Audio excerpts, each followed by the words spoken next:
In terms of what's going to decide this game, Laval, what is it going to come down to between Michigan State and Kansas State in terms of who's moving on to the Elite Eight? I mean, it's kind of simple. Can Michigan State defensively contain Marquise Noel? Because Kentucky couldn't. I mean, he was by far and away the best player on the floor. I think that, and yeah, I think Michigan State showed they only made 2 threes and beat Marquette. They had more turnovers than assists, which isn't their norm. But I thought defensively, how they contained Tyler Kolek, who's a wizard. I watched him all year, covered their games, and Biggie's played in the way he creates for his teammates. And so, Coach Izzo has had a couple days to prepare. He only had one day to prepare for Tyler Kolek. He's had a few days here to get a game plan together for Marquise Noel, and I think that's a big deal. I think the other big factor is Joey Hauser. Right, when he shoots the ball well, Michigan State is just that much harder to beat. And so, I think those two things are a factor, for in my opinion. Hey, Kevin, is there any part of this, that surprises you about Michigan State? The fact that they're here. And not really. I mean, it's Izzo, right? Like, I mean, I have been the biggest defender of this Marquette team all year. I thought Marquette had a chance to go to the Final Four. I thought, Kolek was great, and just the way that they were prepared, it was vintage. It was vintage Izzo.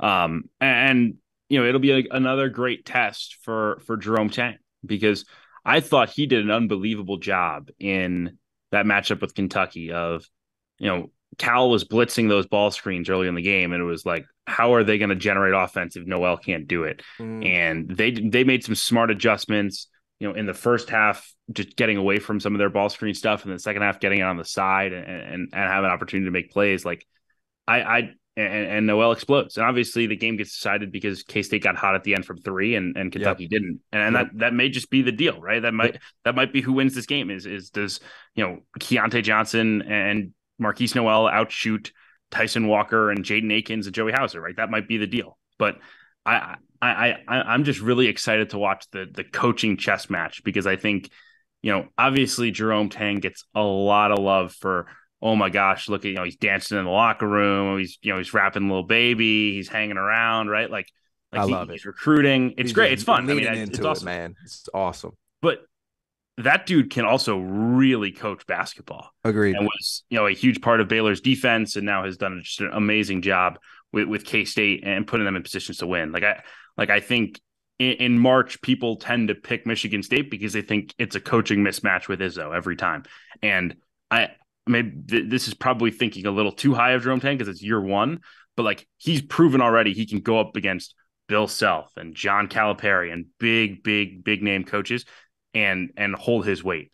Today's episode is brought to you by Underdog Fantasy, the easiest place to play college basketball pick'em, where you can get a little extra sweat during March Madness and win real cash prizes simply by picking player stats in this weekend's games. In pick'em, all you do is predict whether a player will go higher or lower on Underdog's projected totals, whether that's points, rebounds, whatever. For example, if you're like me and you think Zach Edey is going to go nuts in this tournament, pick higher on his points projection, add up to 4 more picks, and if you hit them all, you can win 20 times your money on a single game.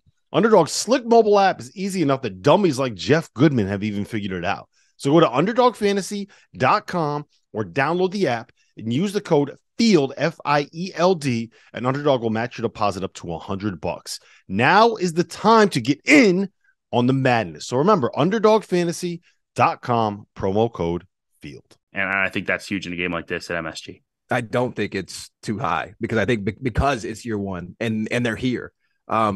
Real quickly, for me, Keontae Johnson's got to play better if they're going to move on.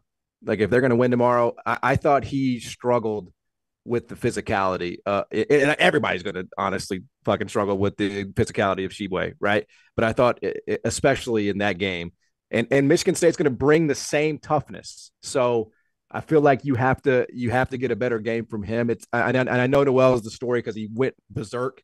But in terms of what's going to win the game tomorrow, I think you need, your best player to show up. And if he does, I think they're moving on. But if it just comes down to, Marquise Noel making crazy circus shots, I'm not sure that they will be playing in the Elite Eight. We shall it'll see. be He fun is to Mr. watch. New York City.